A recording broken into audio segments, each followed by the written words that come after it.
Hey everyone, and welcome back to the channel. So, something a little bit different today. As you can probably see, I'm not on my camera. So, some of you will know because I've talked about it on videos before, but I do have a variety of different channels. A couple of them are no-face education channels because I used to be a teacher, so I kind of play into those, and they're also easier to film, easier to get up.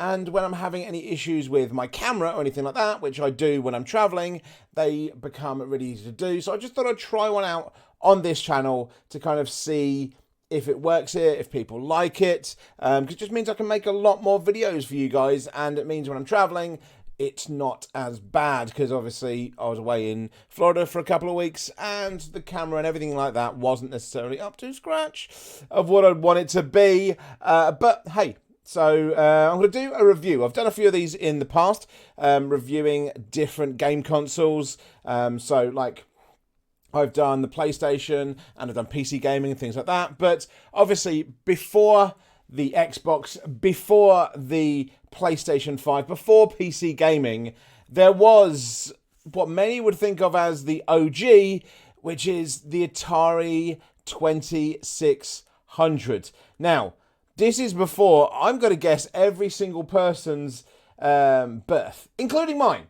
I am this is nowhere near my birth, and I'm thinking no one on this channel, no one watching, is old enough to have been alive before this came out. Now, if you are, please let me know in the comments below. I would love to know if there is someone from an older audience, because I'm going to guess the age of a lot of people watching me. But if I've got a few people that are older than me out there and a few people that remember this, do let me know, because hell, has the gaming world changed for you? So let's look at the stage for this. It was the early 1970s.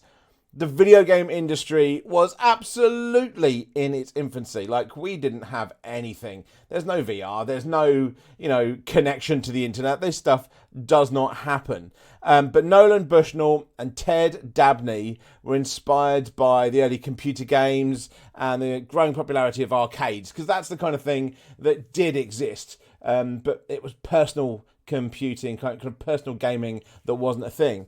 So they founded Atari in 1972. Their first major success was the arcade game Pong. Now, I've played Pong sometime after it came out, but I don't know if everyone here would have played Pong. A lot of people, like our parents and things like that, will remember Pong as their game. It was a huge success, like overwhelmingly. It was like a clear, massive market leader in gaming. Probably what kept arcades alive for so long. So the fact that Pong, which is basically just tennis, really, really low-grade tennis, is probably what then gave us Street Fighter, Mortal Kombat, everything that then went on to be on personal consoles and everything like that, to now what we have. Atari obviously didn't stop with arcade games, and Bushnell had a vision of bringing the arcade experience into people's homes, which is how we got the idea of home gaming systems. Obviously, to achieve this, he began developing home consoles. It was under the codename Stella, which is very kind of 1970s, 1980s way of thinking. The project obviously was way beyond what people were actually expecting it to be at the time. Most consoles were like single games. So although, yes, I know I said it is kind of the OG for everyone, it's the OG of what we have now, basically. You have like single game consoles. You have like one pre-installed game and then nothing else. But in terms of like what we know as a game console, this is the OG. This is the one that kind of started the whole thing. Anything before this was just, hey, make this ball go over there. Well, there's not even a ball. It would have been a dot on the screen, make that go over there. Like, there was nothing really back then. So they wanted the team kind of wanted it to be way more versatile than it was.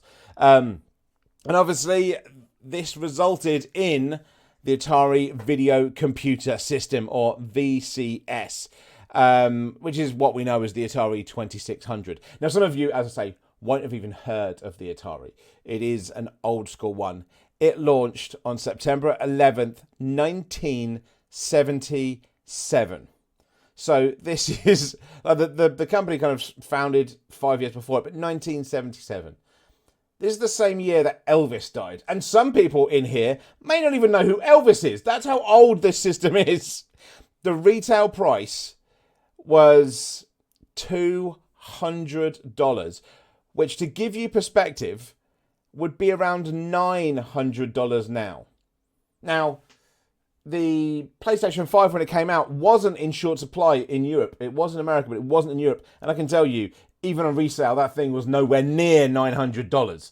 So the first kind of granddaddy of them all just blew everything else out of the water of how goddamn expensive it was. And obviously that's adjusted for like inflation and stuff, but damn. This included two joysticks, like proper full-on arcade-style joystick controllers, and a game that was called Combat. It featured like multiple game variations and things like that. It was basically one of the most revolutionary things in gaming, and the Atari 2600s used ROM cartridges. So unlike earlier consoles and things I've said about before, they were built in hardware. But the 2600s obviously allowed you to switch out games. Now, the ROM cartridges are probably similar to what some people will remember as like the SNES or the NES or even the Nintendo 64 kind of have these. Or basically a really, really sized up version of what you put in like a Game Boy, anything like that now. That's what they gave us. That was kind of what they brought to the thing.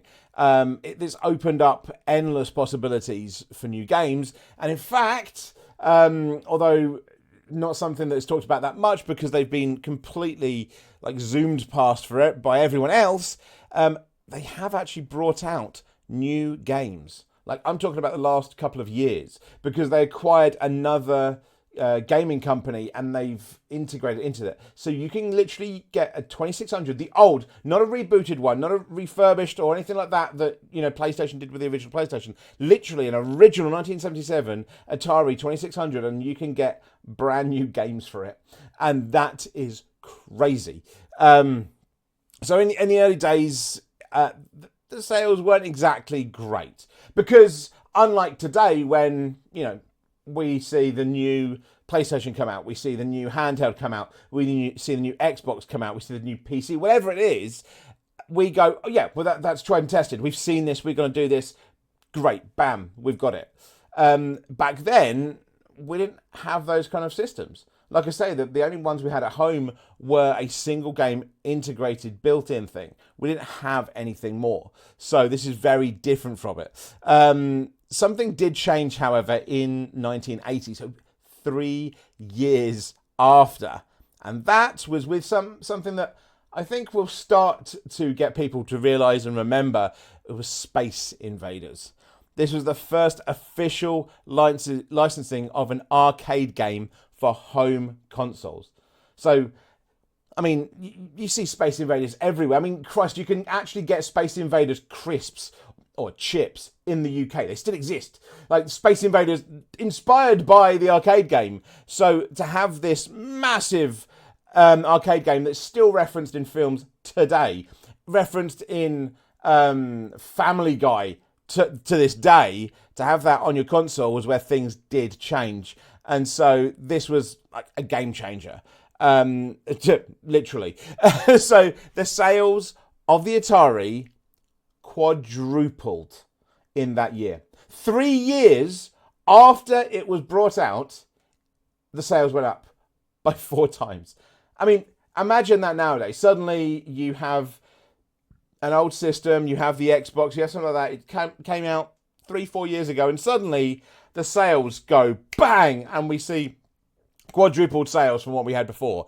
It's just not something we really see today, because the games may affect it. Obviously, there's going to be a run on certain things when GTA 6 finally comes out, and things like that. But this was just unheard of.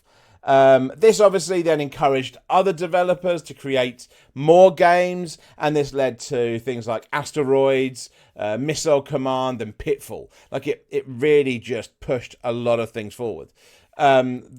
the library for the 2600 then grew, which meant, obviously it can offer more, we can give more people are going to be interested, etc., etc., etc. You've got so many more genres, gameplay styles, and everything that came out. Adventure, that I mentioned before, is kind of considered one of the first action adventure games, and it brought in basically the idea of Easter eggs. So the thing that we kind of look for now when we're playing these games was basically because of this game, and in turn because of Atari. Treasure hunt within a game inspired countless of the developers. And like I say, it's a staple of gaming culture now. Then by the early 1980s, the Atari 2600 was the dominant gaming console in the US. But it did have increasing competition from consoles like ColecoVision, which I don't think anyone really hears of now. So the pressure was on to obviously kind of keep the momentum up. But that's kind of where Atari started to make some errors. So this is when we're looking at Atari. It did pave the way, but it was paving the way in a field that didn't have many players. And then when ColecoVision, which you can still find around in a few places, it's not really one that we think of as being a master in the field or anything like that, but that was one of the main players in the field to kind of knock Atari off its perch to a little extent. In 1982, Atari made two massive errors that probably, even though the company is still around, them still managed to purchase other companies now, it's probably still haunting them, I'm going to be honest, because they rushed to release two really, really anticipated games. That's Pac-Man, which, okay, yeah, we can agree, Pac-Man is one of the best-selling games on any console. It was obviously at the time really criticised for poor graphics, and it didn't really capture like the original charm of other games like Space Invaders. It is now seen as a massive thing, and it did slowly become that throughout the 80s, but an initial thing, it wasn't as big, and it also wasn't big enough to save the second of their biggest errors. E.T. the Extraterrestrial, which is probably one of the worst games on any console ever, and plays no resemblance to the film in any way whatsoever. It is still panned to this day. Again, programs like Family Guy, I think I saw an episode last year where it literally panned it. It was absolutely disastrous. It was developed in just 5 weeks. 5 weeks to capitalize on the holiday season. It was just confusing, frustrating, and it wasn't just the critics that panned this one. Yeah, gamers weren't too happy either, and it kind of started to cause issues. So obviously these missteps contributed to what is now known as the video game crash, which was 1983. Now, the video game crash was kind of just pretty much Atari. I say that. Other companies did go down with them, but Atari kind of led the way. Like, more games kind of came on than they could support in the market. There was unsold inventories. I think there's even some stories about some games being buried in the desert because of how little they were selling. The games declined. Companies rushed to cash in on things. It was just a shit show. Consumers lost confidence. The market literally collapsed.